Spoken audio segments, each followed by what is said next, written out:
बिस्मिल्लाहिर्रहमानिर्रहीम। आज तक के मुअज़्ज़ज़ नाज़रीन अस्सलामु अलैकुम। अब किस नंबर 165 मुलाहिज़ा फरमाएं। तुम अपने बीवी बच्चों समेत गायब हो जाओ। ये समझ लो कि तुम्हारी जान के दुश्मन शिकारी तुम्हारे पीछे हैं। एक हम है और एक चौधरी दिलावर के किराए के कातिल। वो तुम्हारी जान का मुआवजा वसूल कर चुके हैं और तुम्हें जहाँ देखेंगे वहीं मार देंगे। यही पोजीशन हमारी है। तुम दोबारा नजर आए तो हम भी खतरा महसूस करेंगे और तुम्हें कत्ल करने पर मजबूर हो जाएंगे। बेहतर यही है कि जो कुछ आज हुआ इसे भूल जाओ। ये समझ लो कि तुमको दिलावर की इरादों का पता चल गया था और तुम जान बचाकर भाग गए। हमसे तुम्हारी मुलाकात ही नहीं हुई। लेकिन मैं कहाँ जाऊँगा? वो फरियाद कुनान लहजे में बोला। नौकरी तो छोड़ दूंगा, माँ बाप को और बहन भाई को, घर को और दोस्तों रिश्तेदारों को भी छोड़ दूंगा। यही तुम्हारी सजा है कि अब तुम अकेले हो। दुनिया में ना तुम्हारा कोई दोस्त है ना रिश्तेदार। मैंने कहा ना तुम्हारा कोई घर है ना ठिकाना। यहाँ रहोगे तो 2 दिन भी नहीं जियोगे। खुदा की ज़मीन बहुत बड़ी है। बीवी बच्चों की और अपनी ज़िंदगी अजीज़ है तो भाग जाओ और भागते रहो। शिकारी बहुत हैं, कोई जानने वाला भी नज़र आ गया तो सबको खबर हो जाएगी। इसलिए बिल्कुल अजनबी खो जाओ। इतनी दूर निकल जाओ कि फिर लौट कर ना आ सको। बिल्कुल उसी तरह जैसे तुम मर गए हो। तुम्हारा वाहिद सारा 1 लाख रुपए होंगे। इन्हीं की मदद से जिंदा रहने की कोशिश करते रहो। अपने बेटे को पालो, शायद वो भी एक सहारा बने। मैंने एक जगह गाड़ी रोककर उसे उतार दिया। मेरी बात याद रखना, मैंने कहा। तुम थाने से निकले तो तुम्हें डर था कि दिलावर के आदमी तुम्हें कत्ल कर देंगे। इसलिए तुम घर गए और बीवी बच्चों को लेकर भाग गए, किसी को कुछ बताए बगैर। ना तुम हमसे मिले ना हमारे साथ कहीं गए। इसके अलावा कुछ कहोगे तो अपनी मौत का सामान करोगे। माँ बाप या बहन भाई ये सब तुम्हें नहीं बचा सकेंगे। इसलिए जाओ, सुबह होने से पहले निकल जाओ। बीवी अगर तुम्हारा साथ देने वाली है तो उसे साथ रखो और कोई भी बहाना कर दो या सच बता दो। अपनी जिंदगी बचाना अब तुम्हारा काम है, जैसे चाहो करो। गाड़ी उसे सड़क पर छोड़कर आगे बढ़ गई। मैंने थोड़ी देर बाद पलट कर देखा तो वो आहिस्ता आहिस्ता चलता हुआ वापस जा रहा था। अल्ताफ के कत्ल का केस तो खत्म हुआ। मैंने कहा 2 को दिलावर ने मार दिया, फतेह शेर को अलीफ 3 खत्म कर गया, चांद खान ने खुदकशी की और अब अली नवाज बचा है तो वो लंबी सजा काटेगा। हाँ मगर असल मुजरिम फिर भी महफूज है। छोटे मोरे पिट रहे हैं, मोहसिन बोला। उसे भी शामात होने लगी थी। मैंने कहा लेकिन वो बच गया। खैर बाजी अभी जारी है। एक होटल की डाइनिंग हॉल में हम आखिरी मेहमान करके वार्ड हुए। रात की ड्यूटी वाले रूम सर्विस के वेटर मजबूरन हमें किचन से वो खाना लाकर देने पर मजबूर हो गए जिसे बचा कुचा कहा जा सकता था, और मेन्यू की सबसे कम मकबूल डिश होने की वजह से उसकी बाकी मांदा मिकदार अगले दिन के लिए उठा कर रख दी गई थी। मगर इस वक्त हम थकन और भूख से बेहाल थे, चुनाचे हमने कम से कम वक्त में डिनर खत्म कर दिया। 12 बजने के बाद अगला दिन शुरू हो चुका था और रसूलन ये सुबह का वक्त था। चुनाचे मोहसिन ने इस खाने को ब्रेकफास्ट करार दिया। काफी के लिए हमें माल के एक रेस्टोरेंट जाना पड़ा। मालूम नहीं टैडी किधर निकल गया था। मोहसिन ने कहा अगर वो ना की सेहत में निकल गया होगा तो फिर वहीं पहुंचेगा। मैंने कहा मैंने छठी के जिग्राफी में दुनिया के गोल होने का यही सबूत पढ़ा था और बिल्कुल यकीन नहीं किया था। ना की सेहत में भला कौन सफर कर सकता है? मोहसिन ने मुझसे इत्तफाक किया।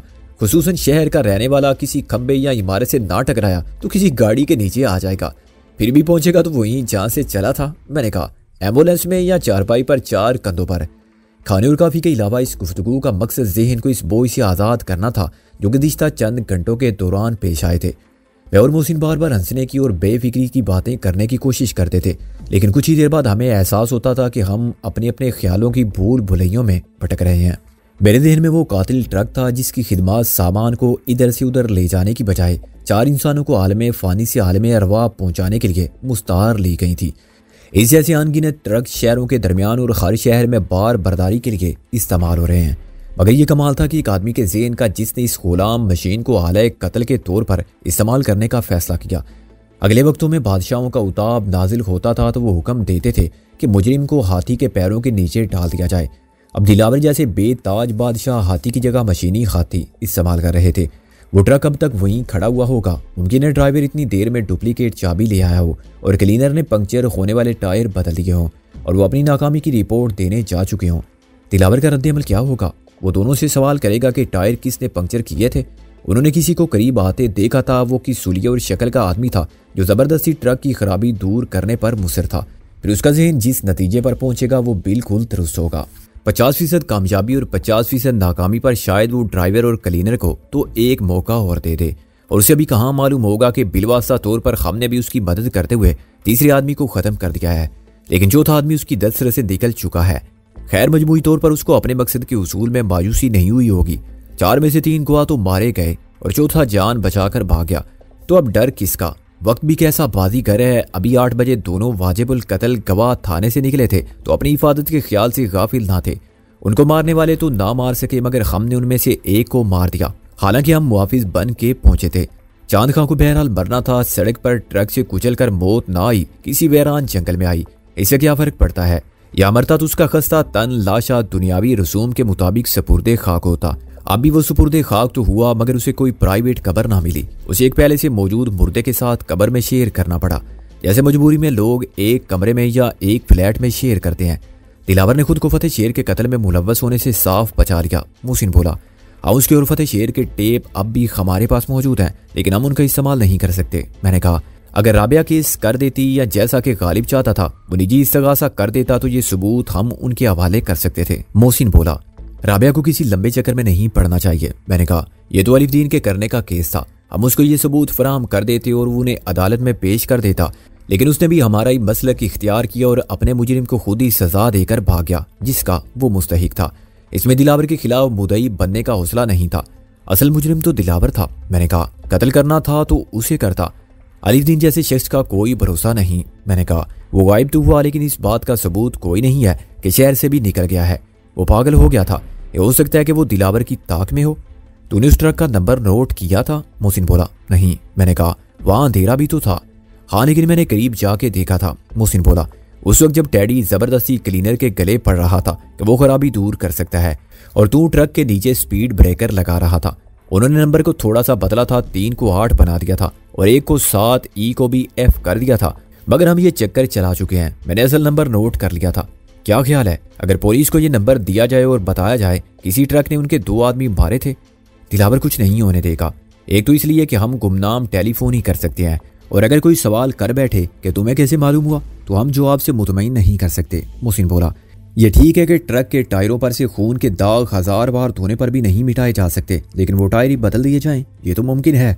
हमने फतेह शेर से और दिलावर से इतराफ़ जुर्म हासिल करने के लिए बहुत मेहनत की थी। मैंने कहा, एक सूरत ये हो सकती है कि हम वो केस अपने अंकल रिजवी को अरसाल कर दें। मोहसिन बोला, जिसे सुनकर बेशक वो समझ जाएंगे कि फतेह शेर और दिलावर के साथ दूसरी आवाज़ें हमारी हैं, और ये भी अंदाज़ा कर लेंगे कि हमने चालाकी से ये गुफ्तगू रिकॉर्ड की है, मगर इस हकीकत से इनकार नहीं करेंगे कि जिसका एतराफ़ फतेह शेर ने भी रज़ाकाराना तौर पर कर दिया है और दिलावर ने भी किया। हमने उनसे ज़बरदस्ती कुछ नहीं कहलवाया है। फतेह शेर तो मर गया और उसके खिलाफ ना कानूनी कार्रवाई मुमकिन है ना महकमा जाती, मगर दिलावर से पूछगछ मुमकिन है। मोहसिन ने कहा, तेरी बात काबिल अमल लगती है। मैंने कहा, अगर SSP साहब ने तहकीकात का हुक्म दिया तो अगले मरहले में हम ये कह सकते हैं कि पुलिस को ताफू के मदफन से आगाह कर दें। रहमत कबाड़ी के कत्ल का केस पहले ही चल रहा है। अगर ताफू की लाश शनाख्त होगी तो दिलावर के लिए वजाहत मुश्किल हो जाएगी कि रहमत कबाड़ी का दूसरा साथी पूरी इसरार तौर पर गुम हो गया था। तहकीकात में ये बात भी सामने आ जाएगी कि ताफू के साथ बरामद होने वाली दूसरी लाश किसकी है। थाने से पता चल जाएगा कि फतेह शेर के अलावा जो 3 सिपाही मारे गए हैं वही हैं जिन पर शक किया जा सकता है कि वो गश्त के बहाने निकले थे और दिलावर के घर जाके उन्होंने ताफू की लाश पर पर्दा डालने का मुआवजा हासिल किया था। और ये सवाल तो खुद ब खुद पैदा होगा कि वही 4 आदमी ऐसे पुरस्रार हालात में क्यों हलाक हुए। अगर SSP साहब ने सख्ती से काम दिया और ट्रक ड्राइवर को क्लीनर के साथ तलब किया तो वो कबूल देंगे कि उन्हें दिलावर ने किस काम के लिए कहा था और क्या मुआवजा अदा किया था। वेरी गुड, हम यही करते हैं। मोहसिन ने कहा, अंकल रिजवी ये तफ्तीश भी करेंगे कि हमने ये गुफ्तगू कहाँ, कब और कैसे की थी और अब हम कहाँ हैं। लेकिन असल बात यह है कि इनको दिलावर पर हाथ डालने का मौका मिल जाएगा। हम कुछ ज़्यादा मोहतात हो जाएंगे और अंडरग्राउंड रहेंगे।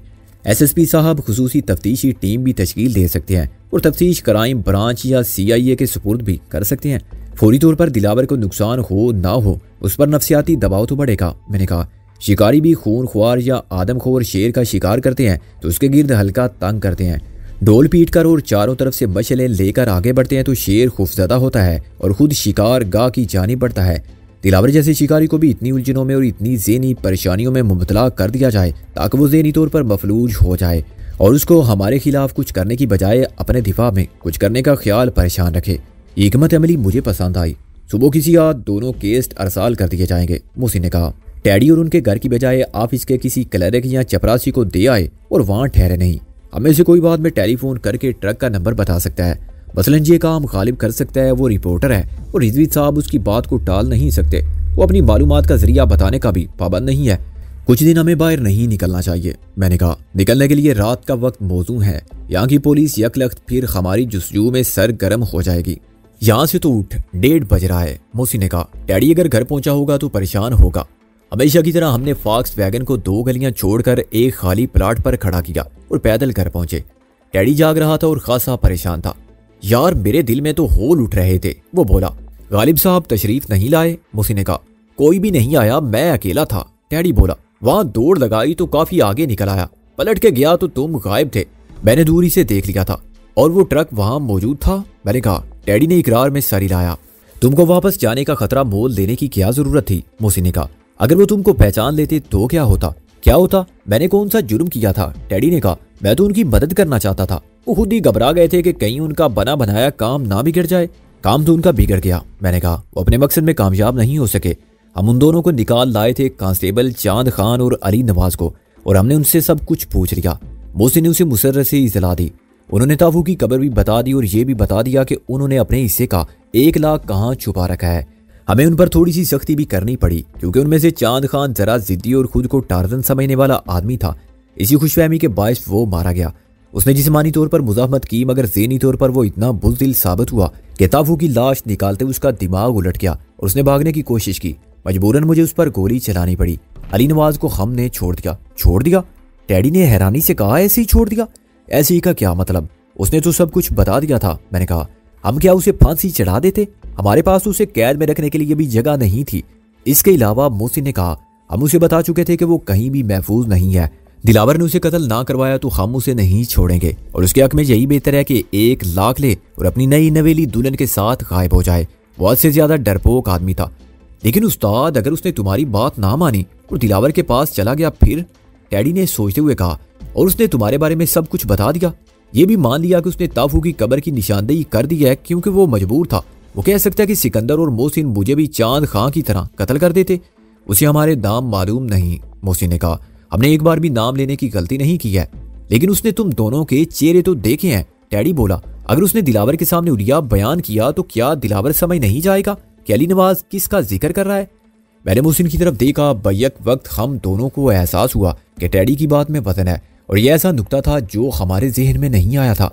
अली नवाज जैसे कमजोर बेउसला बुज़दिल शख्स से यह हमाकत भी सरजद हो सकती थी कि वो जान बचा के फरार होने की बजाय सीधा दिलावर से माफी और पनाह मांगने चला जाए। 1 लाख भी उसके सामने रख दे और उसके पांव भी पकड़ दे कि मेरा कसूर माफ कर दिया जाए। उसके लिए फरार होना भी मुश्किल काम था। भागने वाले में इतनी खुद एतमादी होनी चाहिए कि वो भागने से ना डरे। ये ना सोचे कि वो भाग कर कहाँ जाएगा और कब तक भागता रहेगा। ये ना समझे कि फरार के रास्ते बंद हो जाएंगे तो क्या होगा। रास्ते हमेशा खुले रहते हैं। लेकिन ये हिम्मत से ज्यादा जहानत की बात है कि हर मुश्किल मोड़ पर आदमी नई राहें निकाले, आगे के खतरा से बेनियाज हो और खुदा के बाद अपनी जात पर भरोसा रखते हुए आगे बढ़ता जाए। अली नवाज में हिम्मत ना थी और ना जहानत। ना उसे ये एतमाद था कि इतनी बड़ी दुनिया में वो कहीं महफूज रह सकता है और ना इस बात का यकीन था कि वो फिर कभी नहीं पकड़ा जाएगा। वो नफसियाती तौर पर दिलावर से बहुत दहशत ज़्यादा था। हमने भी उसे खौफजदा करने में कोई कसर नहीं उठा रखी थी। अली नवाज को अपने जराइम का राज फाश होने का डर था और वह समझता होगा कि एक पुलिस बैन छुप कर कहीं नहीं जा सकता। उसके महकमे के रिकॉर्ड पर सब कुछ होगा, उसका नाम, पता, तस्वीर और हुलिया। और अगर उसके साथ ही तमाम जराइम की तशहीर होती तो वो कहीं ना कहीं और कभी ना कभी ज़रूर पकड़ा जाएगा।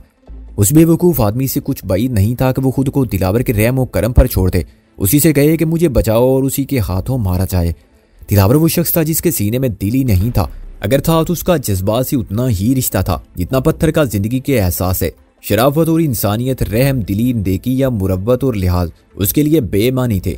तावक्ते की इन अल्फाज से उसके मजमूम शैतानी अज़ाइम में मदद ना मिलती हो। बिल्कुल उसी तरह जैसे जीते जागते इंसान उसके लिए अपने मकासद के उसूल का एक सरिया थे। एक आदमी का ज़ाया होना उसके नज़दीक एक गोली के नुकसान से ज़्यादा अफसोसनाक वाक़या नहीं था। वो कभी गौर नहीं करता था कि गोली सिर्फ मौत की नामे बर होती है और आदमी से रिश्तों की आबरू है। गोली का किसी से कोई जज्बाती ताल्लुक नहीं होता। उसे तो ये भी खबर नहीं होती कि रिवाल्वर एक हाथ से दूसरे हाथ में पहुंच जाए तो किसको फ़र्क पड़ता है, और जो कत्ल करने की नीयत लेकर आता है वो कत्ल हो जाता है तो मांग किसकी उजड़नी है, ममता किसकी लहू रोती है और यतीमी किसका मुकद्दर होती है। चुनाचे अली नवाज ने दिलावर के हाथों को मजबूत समझते हुए अगर एतराफ कर लिया कि जान बचाने के लिए उसने सिकंदर और मोहसिन के सामने इकबाले जुर्म कर लिया है और वह जगह भी बता दी है जहां ताफू को दफन किया गया था, तो दिलावर बड़ी शातराना मुस्कुराहट के साथ कहेगा, परेशानी की इसमें क्या बात है, डर तो आदमी के साथ है। अब देख लो, चांद खान नहीं रहा, तुझे किसी का डर भी नहीं रहा, तुमको भी मैं खौफ और परेशानी से हमेशा के लिए निजात बख्शता हूँ। जाओ, जेरे जमीन सुख की चैन की अब्दी नींद सो जाओ, यूं के क्यामत तक ना उठो और ना तुमको कोई उठा सके। परेशान मत हो। मोहसिन ने मेरे कंधे पर हाथ रखा। अली नवाज हमारी तरफ से जहन्नुम में जाए, हाँ हमारा क्या बिगाड़ेगा वो, मैंने चौंक कर कहा। बेवकूफ़ी करेगा, खुद जान से जाएगा, लेकिन वो दिलावर को और बहुत सी बातें बता देगा जो हमने उसे बताई थी। मोहसिन ने कहा, वो लाख बेवकूफ़ सही है तो पुलिसमैन, उसी नज़र ने बहुत कुछ देख लिया होगा। मसलन उस कोठी का नक्शा जहाँ से फतेह शेर की लाश मिली थी, सफेद रंग की उस फॉक्स वैगन का नंबर राबिया की, उस कोठी में मौजूद एक सब इंस्पेक्टर और पुलिस मैन के साथ हमारा सलूक, वो इनकार कर देंगे। मैंने कहा, अली नवाज को कौन सुनेगा? दिलावर, मोहसिन बोला, कोई और यकीन ना करे, दिलावर जान लेगा कि अली नवाज झूठ नहीं बोल रहा है, उससे मामलात बिगड़ सकते हैं। मैंने सोच कर कहा, हमारे यहाँ पुलिस के कुछ करने से पहले दिलावर अपना काम कर जाएगा, वो ताफू और चांद खां की लाशों को गायब करा देगा और उसके बाद हमारे फरिश्तों को भी खबर देने वाला कोई ना होगा कि वो दोनों लाशें कहाँ गई। मशरिक से मगरब और शुमाल से जुनूब तक कितने फासले पर अलग अलग या एक जगह गाड़ी गई, उनके अज़ा अलग अलग जला दिया गया या गर्क कर दिया गया, किसी बात का सुराग लगाना मुमकिन ना होगा। फतेह शेर के कत्ल के इल्ज़ाम से बचने का इंतजाम उसने पहले ही कर लिया होगा। मैंने मायूसी से कहा, हमने केस पर जो गुफ्तगू रिकॉर्ड की थी वो इंतहाई नाकिस और कमज़ोर शहादत बन जाएगी। दिलावर के खिलाफ ना कोई मुद्दई, ना शहादत, ना सबूत, ना गवाह, आले कत्ल और लाश कुछ नहीं मिलेगा, तो मैं इस केस पर रिकॉर्ड होने वाली गुफ्तगू की क्या अहमियत रहेगी? वो साफ इनकार भी कर सकता है कि ये मेरी आवाज़ नहीं है। मोहसिन ने कहा, इनकार कैसे कर सकता है? मैंने कहा, वो अभी मरा तो नहीं है, बात जिंदा या मुर्दा की नहीं। मोहसिन बोला, आम जिंदगी में दो अफराद की आवाज़ का एक जैसा होना कोई गैर मामूली बात नहीं। नकाल और कॉमेडियन तो हर आवाज़ बना भी लेते हैं, पहचान उस वक्त और मुश्किल हो जाती है जब आवाज़ टेप पर हो। इंसानी आवाज़ तो टेलीफोन पर भी असल आवाज़ से मुख्तलिफ सुनाई देती है। दिलावर कह सकता है कि सिकंदर के बारे में तो मैं कुछ नहीं कह सकता, मगर दूसरी आवाज़ मेरी नहीं है, किसी ऐसे शख्स की है जो मेरी तरह और मेरे लहजे में बोल सकता है। गालिबन यही मौक़िफ़ फतेह शेर के वकील का भी होगा। फिर भी कोई तरीका तो होगा असल और नकल में फ़र्क मालूम करने का। हाँ, तरीका बहुत साइंटिफिक है। मोहसिन बोला, इतना तो सभी जानते हैं कि आवाज़ की लहरें होती हैं और ये लहरें छोटी बड़ी होती हैं। आवाज़ की एक पिच होती है, किसी की आवाज़ पतली होती है, किसी की भारी, ये पिच का फ़र्क है।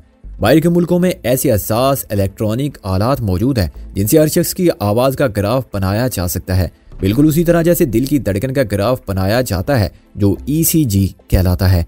दिमाग की बरकी लहरों के ग्राफ को EEG कहते हैं। डॉक्टर ग्राफ पर एक नज़र डालते हैं और फ़र्क का पता चला लेते हैं। ऐसी इलेक्ट्रॉनिक आलात से आवाज़ का फ़र्क मालूम किया जा सकता है।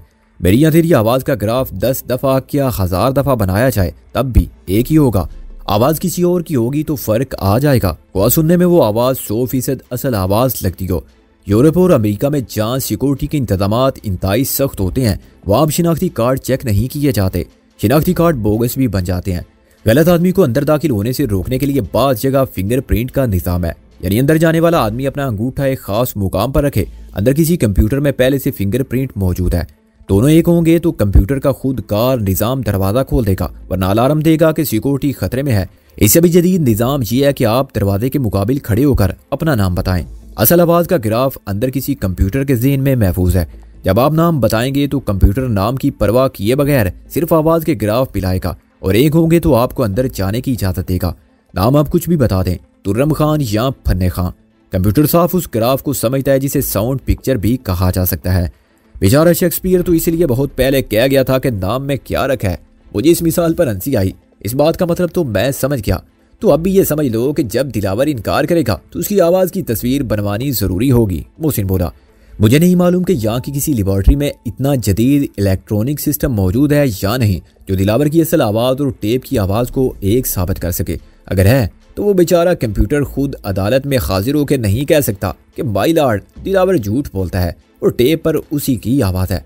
ये रिपोर्ट भेजने वाले फरिश्ते भी नहीं होंगे, मेरे तेरे जैसे सर फिरे भी नहीं होंगे जो अपनी ज़ात पर नाकाबिले फ़रोख्त का बोर्ड किसी तमगे की तरह सजा के समझते हैं कि दुनिया फतेह कर ली।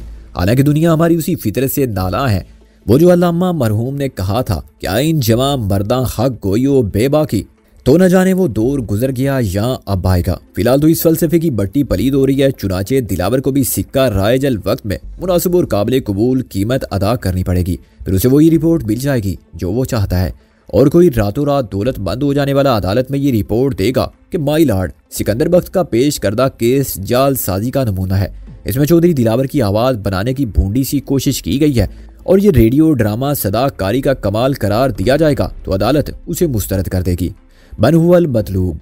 अनकर रिजवी तो यकीन करेंगे। मैंने कहा हाँ, वो जरूर यकीन करेंगे कि दिलावर और फतेह शेर ने मिलकर किसी जुर्म की पर्दापोशी की थी और दिलावर ने उसका क्या मुआवजा अदा किया था।